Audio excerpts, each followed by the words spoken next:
Hi, Jim here with today's thought, and today's thought is going to be something really exciting. You may have heard of it, but I suspect many of you haven't because it was revealed. I don't know how much the news media reported this, but, well, Donald Trump, he's been president for, as I'm recording this the day before you're seeing, he's been president for 48 hours, and we've all seen what a whirlwind he's been as far as implementing new policies. He's probably done more. By the end of the week, he probably will have done more in 1 week, definitely in 1 month, than the Biden administration did in its entire 4 years, which is good news because what they would have done would have been horrible for the country based on what they have done. One of the things that Trump did really good today, he's done good and bad. I already criticized him about his Middle East policies, this hostage deal. I criticize, so I'm not given the alternatives, you have to vote, you have to have voted for Trump. If you're a conservative, which I am, and even if you're not, if you want a government of common sense, but he's done some good things, and one of the good things he does, just mentioned this briefly, is as I'm recording this, he has given all the DEI, diversity, equity, and inclusion departments within the federal government until 5:30. I'm recording this Central Time, about it's almost noon, so they've got 5.5 hours from now, approximately, to close down all their DEI departments, and they're going to be on, I forgot what it's called, administrative leave, something like that. They'll still be getting paid, but they won't be able to spend any money, and they won't be able to enact any of the DEI policies. And so that's one good thing that he's done. But he's done a lot of good. Just as the interesting part is, just by being president and knowing what he's going to do, one of the very good things he's done is to attract investment, to get people outsiders, foreigners, to big companies to invest in the United States of America, merely by the expectation of liberal, economically liberal policies for his entire administration. So we already had, well, one of the people that he had was Masayoshi Son, and he is the head of SoftBank, and he already announced, you may recall, that his intention to invest $100 billion in the United States. And then Donald Trump at that press conference said, well, how about making it $200 billion? So that's Trump for you. But anyways, very exciting announcement that was made yesterday, day before I'm recording this, 2 days before you're seeing it, about something called Stargate. And what is important about this, you'll see, I'm going to have somebody, one of the relevant people will explain it to you himself in a video, so it won't be me. But if you have, well, if God forbid you have cancer, or if you've had cancer, but hopefully you've recovered. But if you know anybody who's had, well, it's close to me because my mother died of cancer, and a very close friend of mine died from cancer. And I can tell you, I mean, we all die eventually, but I can't think of a worse way to die than from cancer. It's just, you linger on and get worse and worse, and eventually you're probably on heroin, and just because of the pain. It is a horrible way to die. But imagine that somebody, you got, I mean, God forbid that you got cancer, and somebody, and you had a cure within, well, you weren't cured, but the remedy, you had a remedy within 48 hours, a vaccine specifically, a cancer vaccine within 48 hours of being diagnosed with the cancer, and being diagnosed earlier than you would be now, perhaps. But this stems from, I just mentioned Masayoshi Son, and there are two other people. It's called Stargate. It's a project that's going to be Stargate. Trump announced it the day before I'm recording this. There was a press conference, but maybe you didn't see it because it was during the day and you're working, and unless I really don't know how much the media report things. And they, out of a 15, 16-minute conference, I don't know how much what sections they would have reported. They might have just announced the formation of this project called Stargate. And what it is, it's artificial intelligence. It's going to be, they're going to be 10.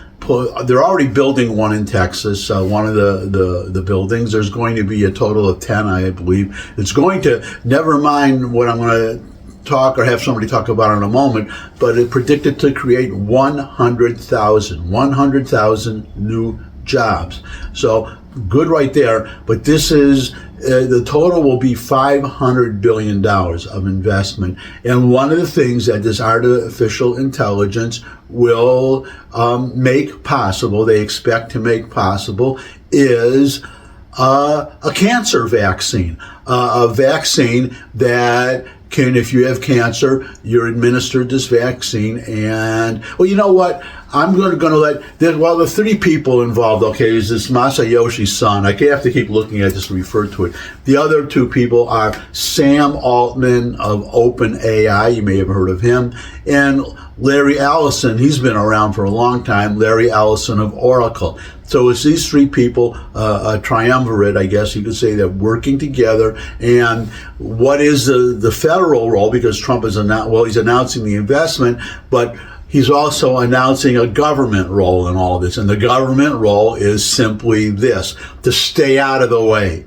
To stay out of the way, except to facilitate permits and to make this, what the government contrasts that with, maybe you Brits would say contrast, but I'm an American. Compare that to the Biden administration, where you'd probably have mounds and mounds and mounds and mounds of paperwork and permits and environmentalists and everything. So this is a complete opposite. Why would you want to delay this artificial intelligence just for the 100,000 jobs alone, plus among other things, a 48-hour cure for cancer? I mean, why would you fight that? But we're talking about a government of common sense now, but that was a government that totally lacked in common sense. But don't get me started. Anyways, so to explain this whole thing, here is Larry Ellison. So we're currently working on. Should I step on this? Okay. All right. No. I'm not that tall. I'm not that tall. You look even better. Thank you, Mr. President. One of the most exciting things we're working on, using the tools that Sam and Masa are providing, is a cancer vaccine. It's very interesting. It turns out, I'll be quick, all of our cancers, cancer tumors, little fragments of those tumors float around in your blood. So you can do early cancer detection. If you can do using AI, you can do early cancer detection with a blood test. And using AI to look at the blood test, you can find the cancers that are actually seriously threatening the person. So we can, again, cancer diagnosis using AI has the promise of just being a simple blood test. Then beyond that, once we gene sequence that cancer tumor, you can then vaccinate the person, design a vaccine for every individual person to vaccinate them against that cancer. And you can make that vaccine, that mRNA vaccine, you can make that robotically, again, using AI in about 48 hours. So imagine early cancer detection, the development of a cancer vaccine for your particular cancer aimed at you, and have that vaccine available in 48 hours. This is the promise of AI and the promise of the future. And that's my thought for today, except for one thing. I can't resist throwing this in. Please forgive me, but for all you anti-Semites out there, for all you Jew haters out there, I hope you noticed that, and if you didn't notice, I'm going to tell you right now, but two of the people who will be the tech geniuses who will be responsible for hopefully giving us this cure, well, already creating 100,000 jobs, but also, besides 100,000 jobs, you have to also keep in mind all these buildings have to be built. So construction workers, many of those will be union jobs. So it's not just the people that will be working for the, people don't realize this. Our friends on the left don't realize this, but the construction workers who build the facilities for these 100,000 people to work in, number one. Number two, they're going to have to eat lunch. These guys are not going to all bring, maybe they'll all bring their own lunches, but they're going to have to go out for lunch. So you're going to have cafes and stuff. If you have, restaurants, outside restaurants, if you have cafes within, as Google does. I was in Google, but I'll tell you that story sometime. I visited Google, their giant building in New York, and they had this amazing chef's kitchen on. Well, I understand it's on every floor, but definitely on the floor I was. But those cost money too, and the food and everything. How many jobs? There's a chain effect that one job creates another, creates another, creates another. But I just have to mention that two of these people who are responsible for this whole thing and who may, we hope,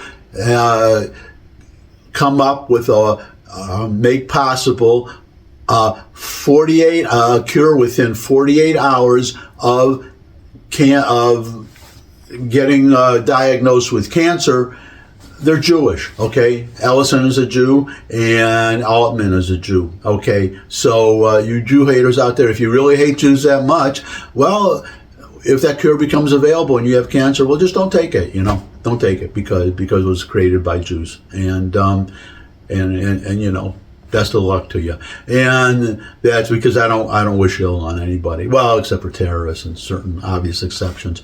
Anyways, and certainly not on my visitors. So thanks for stopping by. If you could subscribe, that would really be great. Share this video with anyone you think would benefit from it. But most of all, come back and see me again. I would love to see all of you again. And until I do see all of you again, bye.